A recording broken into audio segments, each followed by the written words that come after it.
इस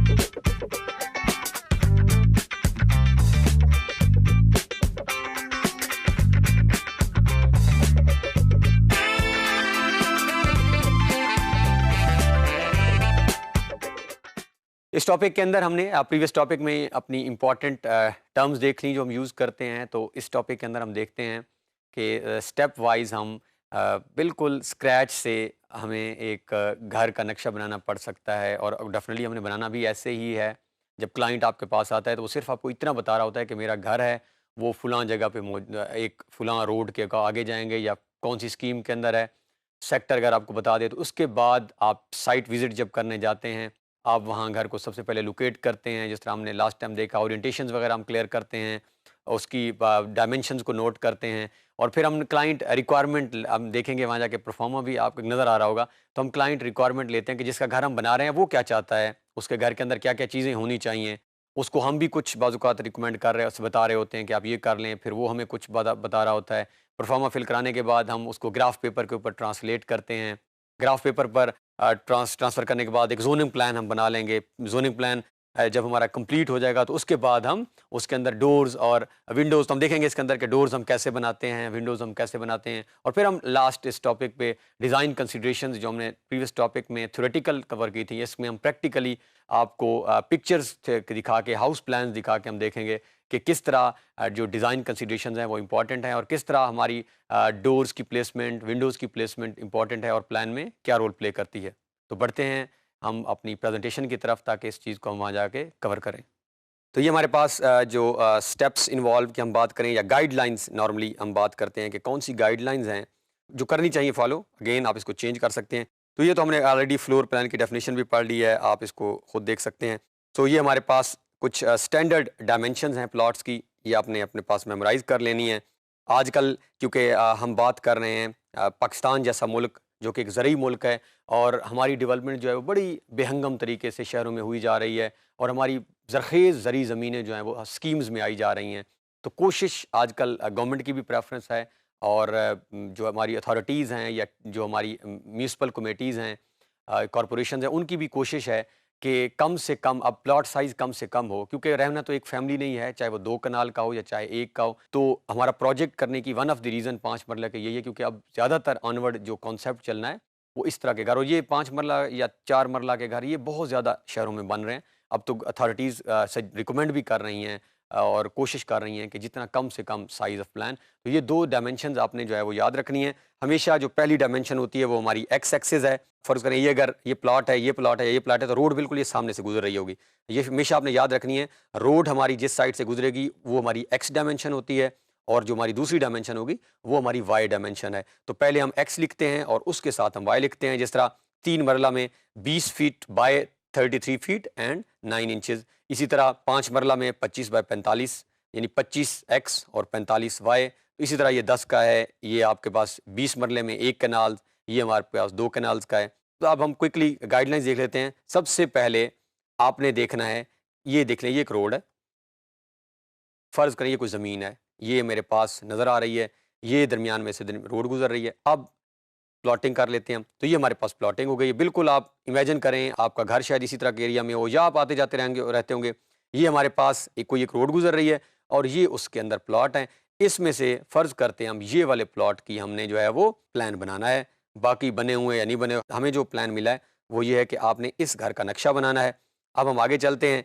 अब सबसे पहला काम क्या करना है हमने, मैंडेटरी ओपन स्पेसेस। अब ये 5 मरला की लाहौर डेवलपमेंट अथॉरिटी जो है वो क्या कहती है आपकी, कि आपने फ्रंट साइड, ये हमारी फ्रंट है, ये हम यहाँ से गाड़ी एंटर होगी, या यहाँ से ये हमारा मेन गेट होगा, इधर या इस साइड पे हम दे सकते हैं। तो अब वो क्या कहते हैं कि आपने 5 फीट सामने से जगह छोड़नी है और 5 फुट आपने बैक से जगह छोड़नी है। आने वाले टॉपिक्स में हम इसकी डिटेल में भी जाएंगे कि ये छोड़नी क्यों ज़रूरी है और इसके फ़वायद क्या हैं। इसी तरह अगर हम आगे बात करते हैं तो ये 5 मरला लेकिन 10 मरला से कम, उसका स्टैंडर्ड भी लाहौर डेवलपमेंट अथॉरिटी LDA जिसे हम कहते हैं बिल्कुल सेम है, कि आपने 5 यानी जो आप कंस्ट्रक्शन है वो यहाँ करेंगे, जो हैच है इस एरिया में आप कुछ बना नहीं सकते, यानी परमानेंट कंस्ट्रक्शन आप नहीं कर सकते, जिस तरह हम घर बना लेते हैं, कमरा बना लेते हैं। इसी तरह ये मैं क्विकली आगे जा रहा हूँ, ये 10 मरला से 30 मरला की है कि आपने जो है वो 10 सामने से छोड़ना है, 7 पीछे से, और 5 जो है वो किसी एक साइड से, आप इस साइड से भी छोड़ सकते हैं, या आप चाहें तो आप इस साइड से भी छोड़ सकते हैं। तो ये उन्होंने आपको अथॉरिटी दी हुई है और इसको कहते हैं फ्रंट साइड और इसको कहते हैं रेयर साइड। ये आपने टर्म यूज़ करनी है। ये जब भी आप पढ़ेंगे रेयर साइड की बात होगी क्योंकि बैक में होती है आपकी। तो ये आपके यहाँ पे गेट बना हुआ है, यहाँ पे आपकी गाड़ी एंटर होगी, ये आपका घर स्टार्ट हो रहा है। तो आपने इंश्योर करना है। इसी के साथ आगे चलें तो ये 30 मरला लेकिन 2 कनाल से कम। तो यहाँ पे भी आप ये उसके स्टैंडर्ड्स आ रहे हैं। अब ये स्टैंडर्ड्स आपने ऐसा नहीं समझना कि ये हर जगह सेम रहेंगे, ये चेंज होते रहते हैं। आपने लाजमी उस जगह का कानून देखना है, बायलाज देखने हैं कि वो क्या कहते हैं कि आपने कितनी जगह छोड़नी है जो आपके प्लॉट के अकॉर्डिंग। इसके बाद ये 2 कनाल एंड अबव, 2 कनाल या उससे ज़्यादा की बात जब होगी तो इतना इतना आपने 20 सामने से और 10-10 हर साइड से। अब जब भी आप प्रोजेक्ट स्टार्ट करते हैं तो आप एक क्वेश्चनियर जो है वो क्लाइंट के लिए होता है। उसमें क्लाइंट का हम नाम लिख लेते हैं कि वो उसका जिससे हमने घर बनाना है वो कौन है, प्रोजेक्ट डिस्क्रिप्शन है, लोकेशन कहाँ पे है, क्या वो चाह रहा है, कितने कमरे वो चाह रहा है हमसे, उनके फैमिली मेंबर्स कितने हैं, किस तरह की वो लाइट चाहता है, उसके पास कार्स कितनी हैं। ये काफ़ी सारी रिक्वायरमेंट्स हम उनसे पहले ले लेते हैं ताकि हम जब घर बनाएं तो हम इन सारी चीज़ों को ज़हन में रखें। इसके बाद जब भी हमने घर बनाने की तरफ जब जाना है तो स्टार्ट में हम ड्राइंग नहीं बनाते, ये याद रखना है आपने। जब भी हम घर का नक्शा बनाएंगे सबसे पहले हम या तो किसी रफ पेपर या हम कोशिश करेंगे किसी ग्राफ पेपर के ऊपर हम नक्शा बनाएं। कभी भी आपने डायरेक्ट ड्राइंग नहीं करनी। हम अपना ग्राफ पेपर मुकम्मल करेंगे या हम किसी पेज के ऊपर, उसके बाद जब बिल्कुल हमारा कंप्लीट पेज बन चुका होगा, हमें पता चल जाएगा कि ये मेरा घर है, एक फॉर एग्जांपल 5 मरला है, 25 बाय 45, उसके अंदर कार पोर्च, उसके अंदर बेडरूम्स की बात, पूरी ड्राइंग कंप्लीट करके जब मुझे लगेगा कि अब मेरा पेज के ऊपर कंप्लीट है और उसके हम पेश कोशिश करेंगे ग्राफ पेपर, क्योंकि यहाँ पे एक्स वाई लाइंस लगी होती है तो हमारी एक्यूरेसी और ज़्यादा बढ़ जाती है, हमारे लिए आसान होता है मेजरमेंट्स। जब हमें लगेगा कि हमारी मेजरमेंट्स आर ओके, इसके बाद हम जो है वो इसको आगे लेके ड्राइंग की तरफ कन्वर्ट करनी है। पहले हम मैनुअल हाथ से बना लेंगे इस ग्राफ पेपर के ऊपर और इसके बाद हम जब ग्राफ पेपर पे कंप्लीट करेंगे तो फिर हम जाके कन्वर्ट करेंगे इसको अपने ड्राइंग के अंदर। याद रखना है आपने, कभी भी डायरेक्ट ड्राइंग में आपने स्टार्ट नहीं करना काम। तो ये आप देख लें, ये हमारे पास एक ग्राफ पेपर के ऊपर बना हुआ है जिसको बाद में हम कन्वर्ट कर लेंगे कैड के अंदर। ये हमारे पास जोनिंग प्लान आ जाएगा। तो ये जो है अगर आप नोट करें तो क्या बना है, सबसे पहले ये मेरे पास बाउंड्री ऑफ प्लॉट है, ये मैंने उसकी जो है वो दीवार खड़ी कर दी है, ये आगे जाके हम देखेंगे कितने फीट की होती है। ये मैंने सेटबैक्स वो जो मैंडेटरी ओपन स्पेसेस हैं 5 और 5 आगे पीछे छोड़ दिया। अब मैं मेन गेट मेरा बन गया कि यहाँ से मेरी गाड़ी दाखिल होगी। अब मैं बाकी जो है 1 बाय 1 ये रिक्वायरमेंट्स बनती जाएंगी। अगर मैं अब आगे चलूँ तो ये आप देखें तो एक कंप्लीट जो है वो एक घर मेरे पास, ये मेरा बाथरूम है, ये बेडरूम बन गया, किचन है, ड्राइंग रूम है, कार पोर्च, लाउंज आ गया इसके अंदर और ये सीढ़ियाँ भी आ गई कि अगर आपने इसे ऊपर जाना हो। तो ये इस तरह करके हमारा कुछ जोनिंग ऑफ फ्लोर प्लान, हम इसको जोनिंग भी कहते हैं, कि ये मेरा एक घर का स्ट्रक्चर कुछ ऐसा बनेगा। आप इसको चेंज भी कर सकते हैं, ये इसको फॉलो ऐसे नहीं कि एज इट इज़ फॉलो करना है। तो इसके साथ हम बस एंडिंग की तरफ इस टॉपिक को मूव करते हैं।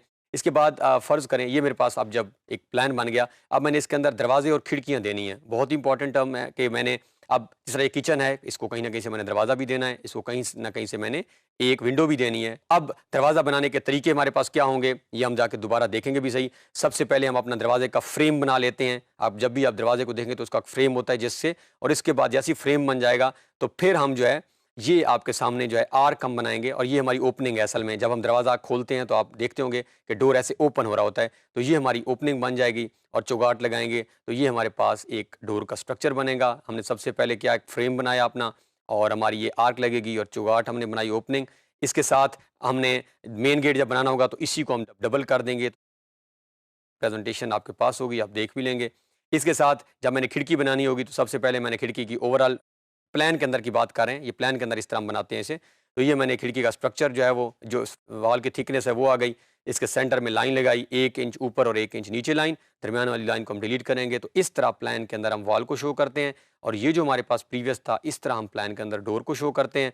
अब हम ये क्विकली जो है हम अब फ़र्ज़ करें ये मेरे पास जो है एक प्लान है। अब इसमें आप देखें तो किचन में क्रॉस लगा हुआ है। वजह क्या है कि इसके अंदर किचन में अभी कोई खिड़की नहीं है और हमने बात की थी कि किचन के अंदर वेंटिलेशन ज़्यादा इंपॉर्टेंट है, तो ये डिज़ाइन गलत है। आपने इसके अंदर इंश्योर करनी है कि खिड़की होनी चाहिए। अब फ़र्ज़ करें आगे हम चलते हैं तो ये हमारे पास एक और डिज़ाइन है। इसमें अब किचन के अंदर तो खिड़की दे दी हमने, लेकिन हमने क्या किया, ड्राइंग रूम के अंदर एक साइड में खिड़की दे दी है। तो ये हम खिड़की यहाँ विंडो नहीं दे सकते क्योंकि इस तरफ किसी और का घर है। तो कभी भी हम इस तरफ तो दे सकते हैं क्योंकि इस तरफ हमारी अपनी जगह है, लेकिन ये साइड गलत है तो इसलिए आपको ये क्रॉस कर रहा है। फिर एक और हमारे पास प्लान है, इसमें आप देखें तो ये ठीक है। अब वो बता रहा है कि ठीक है खिड़की इधर ही होनी चाहिए। अभी हमने इसके अंदर डोर खुद नहीं लगाए, सिर्फ विंडोज़ की बात हम कर रहे हैं। अब हम ये अगले ही हमारे पास ड्राइंग है, इसमें अगर आप नोट करें तो क्या है, कभी भी आपने दरमियान में घर के हम सेंटर में डोर्स नहीं देंगे। दरवाज़ा हमेशा हम दीवार के साथ देते हैं। अब ये आपने हमेशा प्रिंसिपल याद रखना, कभी भी ऐसा नहीं होगा कि आप बिल्कुल बेडरूम के दरमियान में से आपका डोर हो। कोई साइड यूज़ करते हैं, ज़्यादातर प्रेफरेबली ये साइड हो जाएगी। इसी तरह ये आप देखें तो दरमियान सेंटर में नहीं देने। फिर हमारे पास आगे चलें तो ये देखें, तो अब यहाँ पे वो ओके कर रहा है, ठीक है, ये दरवाजे हमने दीवारों के साथ इंश्योर कर लिए हैं। और ये उसने गलत किया है। क्यों गलत किया है? क्योंकि अब ये दरवाज़ा और ये दरवाज़ा बिल्कुल आमने-सामने, अब ये खोल दें और ये खोल दें, तो आपका अगर कोई बंदा मेहमान भी आया हुआ है, तो वो यहाँ से बैठ के आपके बेडरूम तक एक्सेस है, उसे वो देख सकता है। तो ये कभी भी डिज़ाइन में रिकमेंड नहीं किया जाता। आपने ये प्राइवेसी लाज़मी इंश्योर करनी है कमरे की। इसी के साथ ये हम लास्ट अगर अपने इमेजेस को देखें, तो अब ये यहाँ ओके कर रहा है, अब ये कह रहा है यहाँ ठीक है, क्योंकि ये देखें अब बेडरूम और इनके, तो ये हमारे पास ये अब ये डोर डिफरेंट है, ये अलहदा है और ये इस तरफ अलहदा बन रहा है। तो ये हमारे पास जो है इस तरह ये हमारी कुछ कंसिडरेशंस थी और गाइडलाइंस थी, और इस तरह हम आगे प्लान को जाकर कंप्लीट करेंगे। तो इस टॉपिक के अंदर हमने देखा कि किस तरह हमने जब कि कोई कोई भी हमारे पास क्लाइंट आता है, वो कहता है कि आपने मेरा घर का नक्शा बनाना है, तो घर के नक्शे से लेकर स्टेप वाइज हम किस तरह जो है वो मैंडेटरी ओपन स्पेसेस छोड़ देते हैं कि जो अथॉरिटीज़ में रिकमेंडेड होती हैं कि आपने ये छोड़नी है। फिर उसके बाद हमने जोनिंग प्लान या लेआउट प्लान देखा कि किस तरह हमने क्लाइंट की रिक्वायरमेंट के अकॉर्डिंग जो है वो सबसे पहले जो रिक्वायरमेंट्स हैं उसको हमने ले लिया, उसके बाद हमने उसे ग्राफ पेपर के उससे ऊपर जो है वो ट्रांसलेट किया, ट्रांसफ़र किया। फिर हमने उसको डिजिटल फॉर्म में कैड के अंदर लेकर आए। फिर हमने उसकी ज़ोनिंग के प्लान बना लिया कि उसकी रिक्वायरमेंट के अकॉर्डिंग बेडरूम अगर उसने कहा है कि जी हमारा किचन होना चाहिए, तो उसकी प्लेसमेंट्स, और ये प्लेसमेंट हम बनाने के बाद दोबारा डिस्कशन भी करते हैं विद क्लाइंट कि ये मैंने एक प्लान बनाया है, आपने कहा ये चीज़ें होनी चाहिए, तो ये मैंने एक बना लिया है। इसके बाद वो फिर हमें कोई तब्दीलियाँ बताएगा, हम उसके अंदर तो आहिस्ता-आहिस्ता करके हम फाइनल जो है वो पहुँच जाते हैं फाइनल स्टेज के ऊपर, जो कि हम एग्री कर जाते हैं, कंसेंसस डेवलप हो जाता है कि अब ये प्लान ओके है। फिर इसके साथ जो है हमने डिज़ाइन कंसिडरेशंस की आज प्लान्स भी देखे कि किस तरह हमने देखा कि एक घर नज़र आ रहा है हमारा किचन, और किचन के अंदर अगर विंडो नहीं है, तो फिर हमने कहा कि ये विंडो होनी बहुत ज़रूरी है। फिर हमने डोर की प्लेसमेंट, अलाइनमेंट ऑफ डोर्स देखा। तो ये जितनी चीज़ें हमने इस प्रेजेंटेशन के अंदर कवर की हैं, ये भी जब हम प्लान फॉर्मली बना रहे होंगे कैड के अंदर, वहाँ जाके दोबारा हम रेफ़र भी करते रहेंगे वन बाय वन, ताकि हम ये मिस्टेक्स वहाँ रिपीट ना करें और हमारा एक बहुत एफिशिएंट प्लान बन जाए।